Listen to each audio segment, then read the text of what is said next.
The Kraken, a legendary sea creature of gigantic size from Scandinavian folklore, dwells off the coast of Norway, terrorizing sailors, possibly swallowing entire vessels.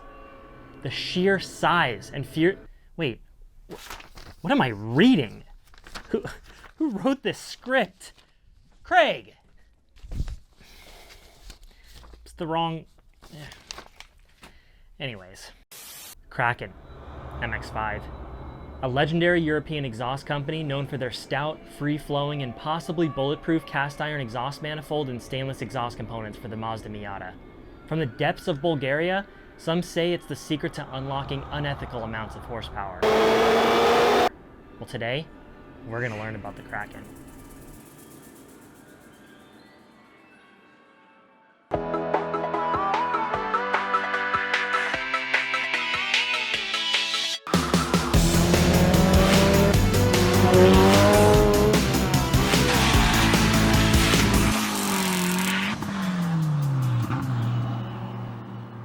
Alright, let's not frighten our young viewers here before they get to feast their eyes on this beautiful Kraken MX5 cast iron tubular style manifold. So what do I mean when I say tubular style? See how each cylinder has its own runner or tube, which all lead into a collector right before it enters the turbine housing of the turbo? This is super similar to the Artec that I had before, and I believe this design is the primary reason that my engine makes great power compared to how much boost is needed. So let's compare this to a traditional log style manifold where all the cylinders essentially dump into the same tube and then they have to find their way out of the manifold into the turbo. You can imagine just by looking at this how cylinder number 1 and 4 being directed right into each other, they basically have to fight against each other, which hurts the overall flow into the turbo. Now these manifolds take less material, they're not as complex to design, and they take up less space in the engine bay, but they just don't flow. So if that's what you're after, you really need something that's tubular style with a collector, but if you don't want something that's going to break in a year, then you need a cast iron manifold, which has much more thermal mass and can handle the intense heat cycles that a turbo engine creates.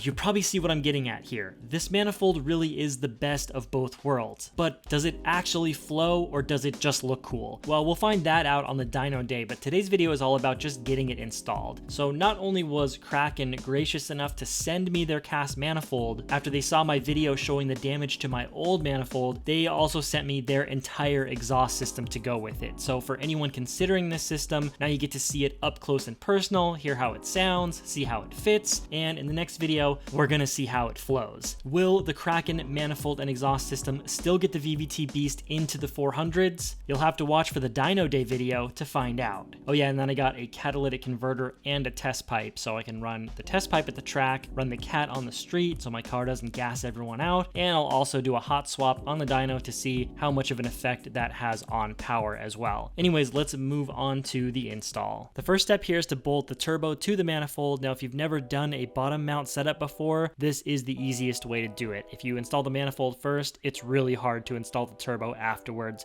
at least if your engine is in the car. Now some turbos, including this EFR, have a really tight space where one of the nuts has to fit inside of, and you can't bolt the turbo on and then install this nut afterwards. You have to rotate it down as the turbo's going on. Now in my case, this thing was still really tight in there, so I decided to just grind away a little bit of the casting to make some extra room for that nut. And I mean, I just took a very small amount of material off here and it made it way easier to get that thing threaded on. There's a close-up of that tiny little area that I notched out and it made a huge difference. And then you just torque these things down. It's pretty straightforward. Now I did have a couple people in a previous video tell me that they had issues with these copper nuts coming loose and I should have reused my stage 8 locking hardware. So if I have issues with that, I might have to swap it over, but I decided to use these just because they came with the kit. Now you can mock up the turbo and manifold setup on the engine to kind of see how everything looks and fits around it, but don't bolt the manifold to the head yet. We're actually going to hook up a lot of the lines first. It makes it easier if the manifold's not bolted on, and you'll be able to move the whole system around while you get the lines threaded in. First was the inner water line. You can see how much easier it is to access this with the manifold tilted away from the engine. For the oil drain line, I just tilted the manifold like this and then lowered the splash guard. That way I had full access to get underneath the turbo to get that hooked up. The outer water line is super easy. You have full access to that all the the time. And then there's the oil feed, which is still pretty tight and just generally easy to get to if you can pull that manifold away from the engine a little bit. Now, even though the turbo is moved back some, I left enough slack in all my lines on the original build, so I didn't have to redo anything, and that includes the intercooler piping. That hooked up just fine. Now, when I went to install the wastegate actuator, it actually was hitting the side of the engine bay, but I think I have a tool that can fix that.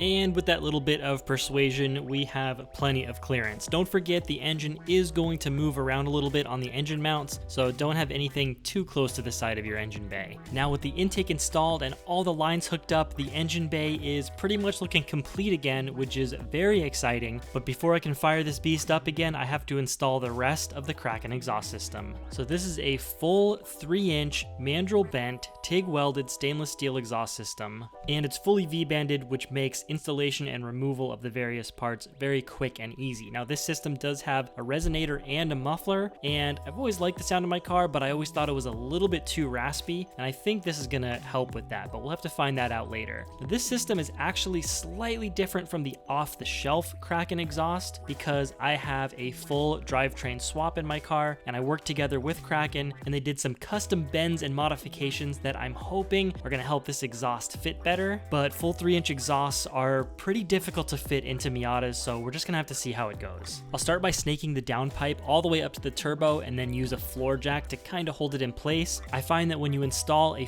full V-band exhaust for the first time, you don't want to tighten any of the clamps until the whole thing is on the car. That will make it so you can still rotate the different parts of the exhaust to get them to fit the way they're supposed to fit. So anyways, the V-band clamp is on at the turbo. It's tight enough to where the pipes are not gonna fall apart when I'm working with the rest of the exhaust system, but it's loose enough to where I can still fully move the downpipe around and rotate it as needed. And same with the rest of the exhaust. I have all the piping in place except for the exhaust tips, and all the clamps are loose.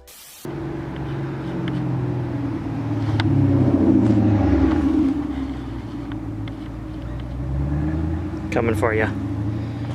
Back at the diff, it's gonna be a tight fit, but it looks like everything is gonna clear well enough.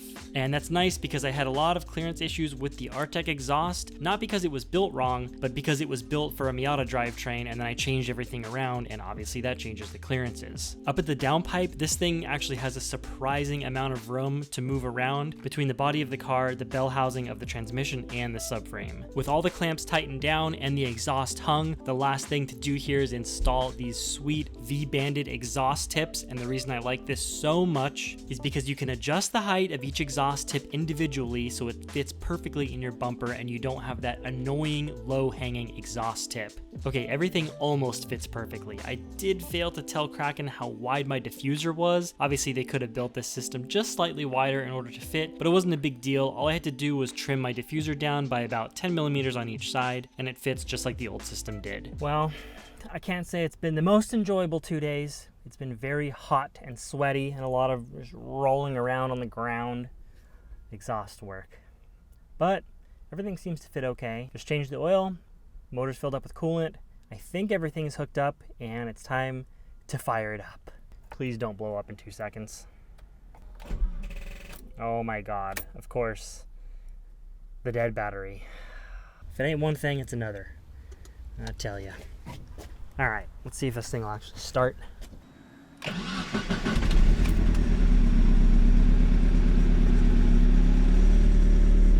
Okay.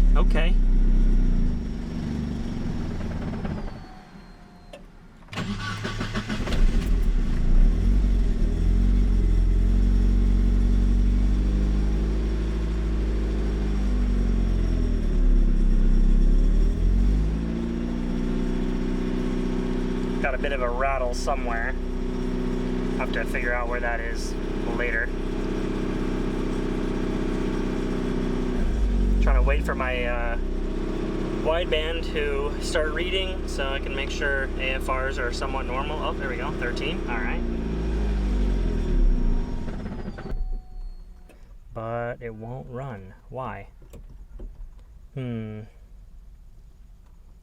Probably some kind of idle related something or other. I don't know. Time to do some troubleshooting. But hey, at least it runs on 4 cylinders and sounds pretty good except for that rattle.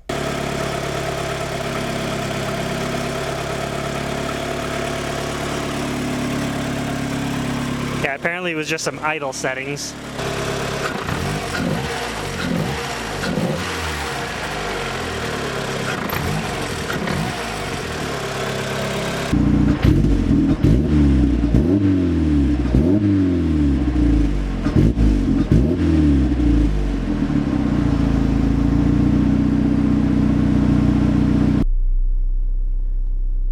All right, well, the good news is oil pressure is pretty much exactly what it was before. Oh, there's the fans. It was just stalling because it needed some more duty cycle on the idle speed control valve. Not really sure what would cause that from how it was set up before. Maybe something with the PCV, because I deleted the PCV, but not really a big deal. As you can see, it's idling completely normal now. It's been sitting fully warmed up for 10 or 15 minutes. Fans are coming on, it's cooling right back down. So at this point, I'm just gonna shut it down, wait for it to cool off, top off the oil and coolant, and oh yeah, of course, the wideband sensor has died again, as usual. But yeah, I'm just gonna let it cool down now, top everything off, try to hunt down that rattle. It's just something underneath the car, possibly a loose clamp or something, not really sure. But it's pretty much ready to drive at this point. Well, I think I've had about enough for today. The first warm-up and heat cycle went fine. There was no overheating, fluids weren't spewing out everywhere, and there was no catastrophic failure. So I consider that a definite success. Now, the first test drive after any major disassembly and reassembly can be filled with all sorts of surprises, as many of you know. And believe it or not, I am human, and I do not feel like getting stranded out in this heat right now for any reason. So I'm gonna save the test drive for another day. So I hope you guys did enjoy this video. If you are considering a turbo exhaust system for your Miata, please check out Kraken MX5.eu. You'll probably find something that will suit just what you're looking for. They do EFR setups, they do Garrett setups. They have this beautiful cast iron exhaust manifold, which we are gonna put to the test very soon on the dyno and see how this baby flows. Anyways, don't forget to hit that subscribe button if you are new, and I will catch you on the next Miata Monday.